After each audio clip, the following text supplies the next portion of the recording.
Assalamualaikum warahmatullahi wabarakatuh. Kita kembali pada mata kuliah Statistika dan Metodologi Penelitian. Untuk pertemuan ketujuh dengan dosen pengampunya adalah saya sendiri, Fadwa Makfura.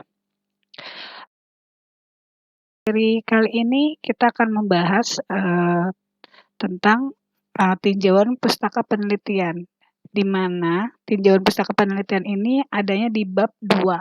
Ya, terutama untuk poin 2.1. Jadi hari ini atau pertemuan kali ini saya akan membahas poin 2.1 di bab 2. Bab 2 itu hanya ada 2.1 dan 2.2 ya. Oke, untuk 2.1 ini tinjauan pustaka ini kalian harus tahu dulu dasar-dasarnya. Jadi tinjauan pustaka itu nama lainnya adalah studi literatur atau yang kalian kenal dengan studi kepustakaan.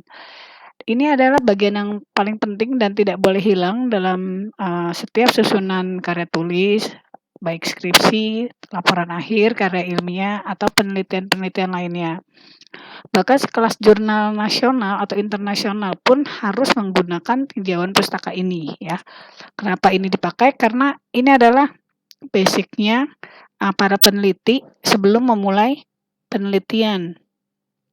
Jadi jika suatu penelitian itu langsung dilaksanakan tanpa adanya tinjauan pustaka, itu sama aja tidak ada akarnya yang jadi tidak kuat gitu ya. Jadi ini wajib ada tinjauan pustaka. Nah, jadi alasannya karena adanya tinjauan pustaka setidaknya memberikan serangkaian evaluasi kritis terhadap data tersedia dari studi yang ada. Oke, jadi data-datanya ya. Sehingga apa yang telah disusun berupa karya tulis ilmiah benar-benar diakui keabsahannya.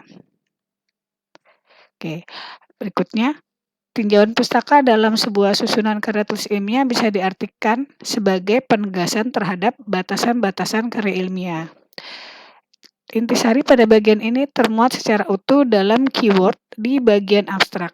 Oleh karena itu, penyusunan karya tulis apapun haruslah berkewajiban membuat studi kepustakaan. Ya, nah jadi mungkin kalian lebih familiarnya sebelum kalian membuat penelitian atau untuk tugas akhir. Jadi kalian tuh tinjauan pustakanya boleh berdasarkan tugas akhir senior-senior kalian yang sudah lulus. Itu yang pertama ya, dilihat dari tugas akhir yang sudah pernah dibuat. Kedua, kalian juga melihat jurnal-jurnal yang pernah terbit ya, baik jurnal nasional ataupun internasional.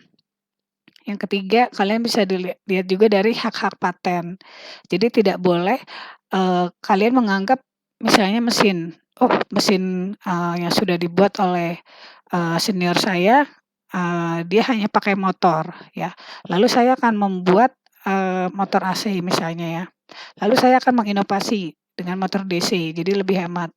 Tapi ternyata kalian cek di jurnal memang belum pernah ada ya mesin yang serupa menggunakan motor DC, jadi kalian aman.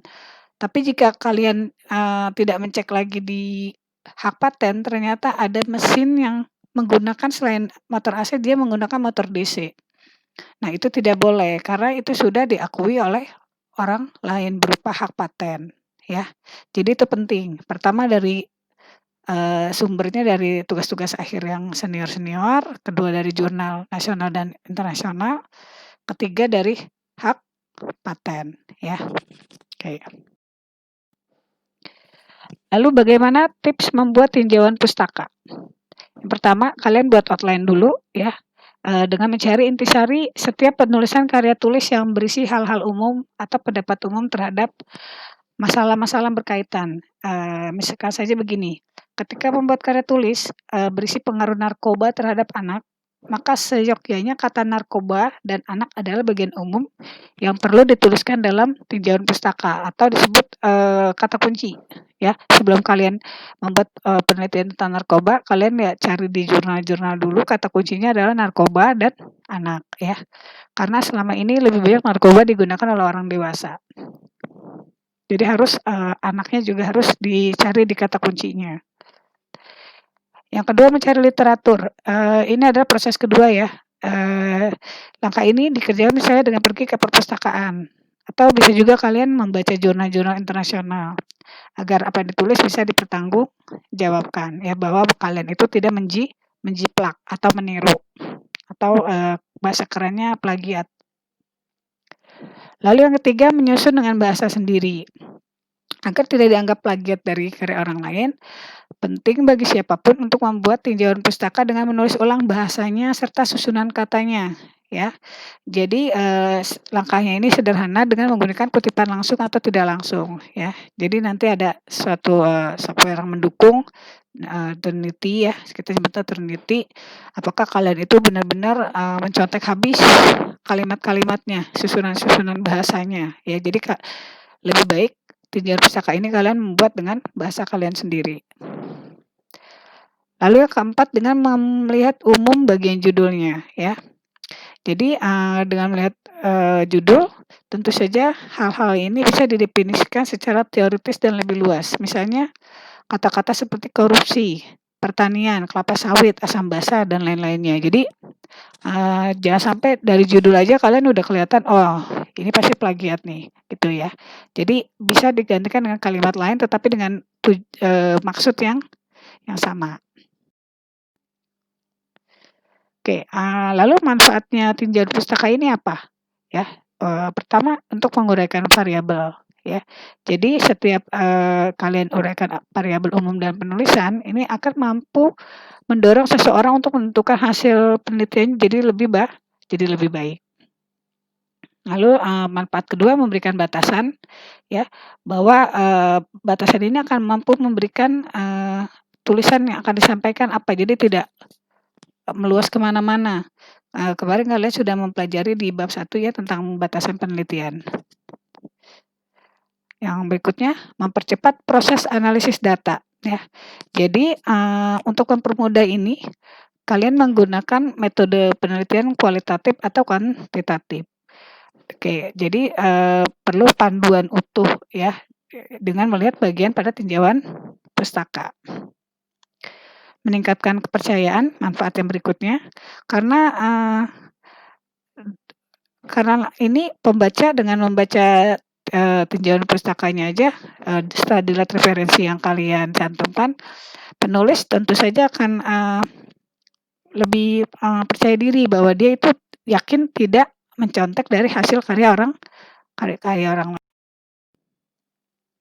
Sedangkan tujuan, tinjauan pustaka ini menguraikan variabel harus dihitung atau dipertimbangkan. Contohnya dengan penelitian kualitatif atau kuantitatif ya. Nanti, di berikutnya di bab 4 biasanya ini nanti kalian akan tahu apa itu kualitatif dan kuantitatif. Tujuan kedua, memberikan batasan penelitian yang dilakukan dengan menunjukkan variabel yang relevan dan tidak relevan ya. Jadi, di dalam tinjauan pustaka ini kalian juga harus mencantumkan variabel-variabel penelitian orang-orang sebelumnya ya, apakah, relevan atau tidak ya. Berikutnya, merupakan acuan cukup mendukung bagi peneliti dalam mengartikan datanya ya, data-data yang akan dikumpulkan dalam penelitian. Jadi jangan sampai data kita, data terutama untuk data, yang akan dihitung, itu sama dengan data yang penelitian sebelumnya.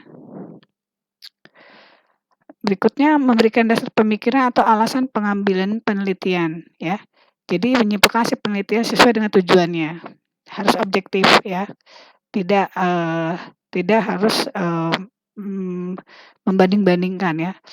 Membandingkan perlu tetapi jangan terlalu, ini juga ya, menjatuhkan istilahnya penelitian tersebut.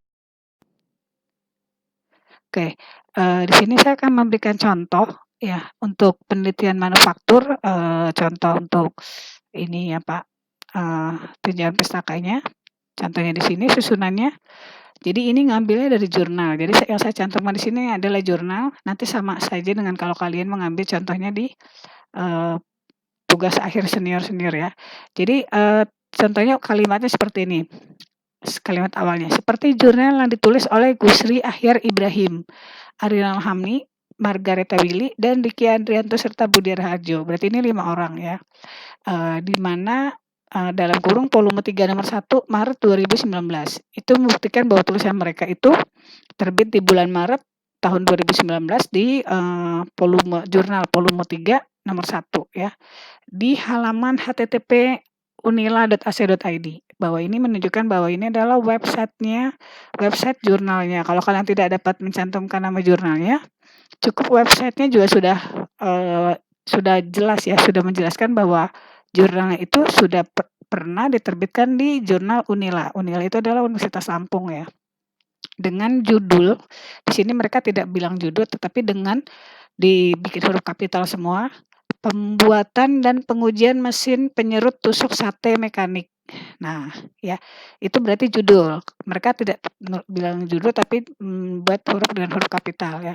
Nah, ya itu jadi susunannya nama penelitinya, lalu volume jurnal dan tahun terbitnya, lalu ya websitenya, serta berikutnya adalah judul. Setelah judul, kalian wajib memasukkan inti tulisan-tulisan yang ada di jurnal tersebut. Intinya adalah penyerut tusuk sate mekanik ini dibuat menggunakan plat siku yang berfungsi untuk membuat rangka penyerut tusuk sate. Kemudian untuk penggerakan mesin penyerut tusuk sate ini menggunakan mesin bensin dengan kapasitas 6,5 pk. Plat penyerut sendiri ini memiliki 3 buah lubang dengan ukuran masing-masing yang berbeda. Plat penyerut tusuk sate ini dibuat dengan perlakuan panas, sehingga plat penyerut lebih tajam ketika dipakai dan umur pakai lebih lama. Nah, ini adalah sekilas isi inti dari penelitian yang ditulis oleh 5 orang ini. Ya, dan seharusnya setelah ini adalah mencantumkan gambar ya, tapi saya ini kemarin terlewat ya, jadi harus setiap habis menuliskan satu paragraf jurnal, kalian harus cantumkan gambar mesin yang sebelumnya ya. Ini di skip dulu, nanti kalian wajib mencantumkan gambar ya, gambar mesin yang telah dibuat oleh 5 orang peneliti ini. Oke, ini adalah contoh tinjauan pustaka yang di bidang peminatan manufaktur. Lalu sedangkan contoh tinjauan pustaka untuk bidang konversi energi, contohnya seperti ini. Mengacu, nah kalimatnya beda lagi, tapi intinya sama. Mengacu pada jurnal Proceeding Sernastek Universitas Muhammadiyah Jakarta. Nah, kalau dia menyebutkan nama jurnalnya dulu ya, nama jurnalnya adalah Proceeding Sernastek, yang ditulis oleh Airil Zamri dan kawan-kawan. Nah, dia tidak menyebutkan berapa orang yang penelitinya, tapi tulis dan kawan-kawan. Pada tahun 2015 dengan judul Pembangkit Listrik Tenaga Gelombang Laut Sistem 4 Bandul, yang menerangkan bahwa, nah, jadi judul penelitiannya adalah Pembangkit Listrik Tenaga Gelombang Laut Sistem 4 Bandul. Jadi beda ya, nama jurnal dan judul jurnal ya. Kalau nama jurnalnya adalah Sernastek, kalau judulnya adalah Pembangkit Listrik Tenaga Gelombang Laut Sistem 4 Bandul. Nah, inti dari penelitian ini menerangkan bahwa pembangkit listrik tenaga gelombang laut sistem bandulan atau PLTG-LSB yang dirancang bangunannya berbentuk ponton dan ditempatkan mengapung di atas permukaan air laut. Dan PLTG-LSB tersebut akan mengikuti gerak atau arus gelombang sesuai dengan frekuensi gelombang laut, sehingga menyebabkan posisi PLTG-LSB selalu bergerak terombang-ambing sesuai dengan alur gelombang. Karena gerakan terombang-ambing ponton yang terus-menerus tersebut menyebabkan ayunan bandul yang akan dirubah jadi putaran generator.